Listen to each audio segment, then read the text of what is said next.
Welcome to the Spiritual Deep Dive in 5 podcast. So glad you could join us to spend some time reflecting on God and His love for each of us today. Make sure to like this video, hit the subscribe button, ring that bell. That way you'll never miss out on any of our content. The Spiritual Deep Dive podcast is posted Monday through Friday by Christ Church of Flagstaff here in Flagstaff, Arizona. And you can find more information about our church online at ccof.church. Thank you so much for watching, and we are so excited to see what God is going to do in your life because you are committed to spending time with Him. Hey, we're here. This is our last day in Romans 12. And next week, if you join us for a deep dive, we're going to be talking about how we know Easter, the story of Jesus and resurrection, is real. It's not, this isn't a Disney movie. Christina and I, she's on the other side of the camera, we're just talking about WandaVision and Marvel stuff. Like, that's cool, but not real. I wish it was some days, but Jesus, Easter, the resurrection can feel very similarly, but it's very real. We're going to talk about it next week. So join us, keep coming to this time together. I hope it's beneficial. You'll tell others. Romans 12, last 3-4 verses. Here we go. Do not pay anyone evil for evil. Be careful to do what's right in the eyes of everyone. Well, that seems hard today. If it is possible, as far as it depends on you, live at peace with everyone. Do not take revenge, my dear friends, but leave room for God's wrath. For it is written, "It is mine to avenge. I will repay," says the Lord.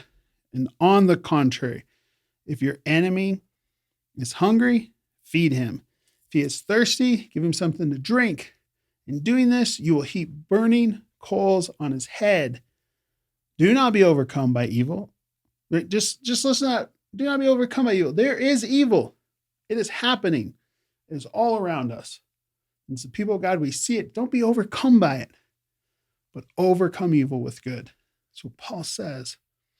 I said a couple of days ago when we looked at verse 14 that says, just to remind you, bless those who persecute you, bless, do not curse. That verse is probably the most un-American verse in the whole Bible. That's true. And I connect it to these verses. They're all in the same paragraph in the way Paul wrote this. This is all like one thought. You see, we are a country born out of an eye for an eye mentality. And I'm sorry if this steps on your toes a bit. It probably steps on people like George Washington's toes even more. See, we are a country born out of, you can't tell us what to do. You can't, King of England, be in charge of us. You can't tax these things this way, or I want what's mine. You don't own all the land. I want some land. I want some opportunity. We're the land of opportunity. And sometimes that opportunity means an eye for an eye. And friends, it's just our history. And it doesn't mean all those people are bad, evil people, but our natural impulse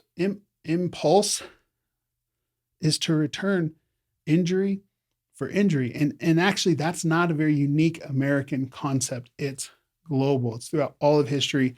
It was the Roman concept. Someone insulted you, insult them back. Someone hurt you, hurt them worse. They hurt one of your people, hurt two of their people. It's kind of like the way street gangs work in movies.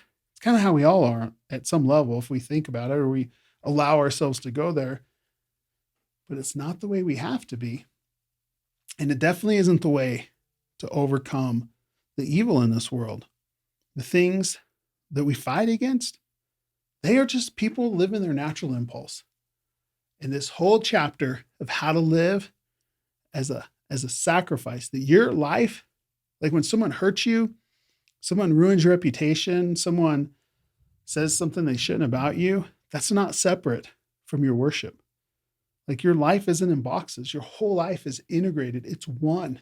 Live at peace. Find shalom with as many people as you can.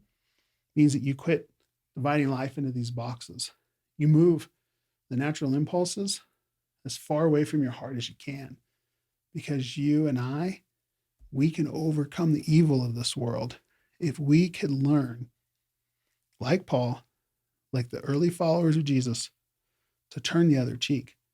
What Jesus said, Matthew 5, in verse 39, 41, go the extra mile. Paul says it again in Galatians 6, 1 Thessalonians 5. Peter who watched Jesus' Sermon on the Mount from the front row in his first letter to believers, the 3rd chapter, 9th verse, says it again.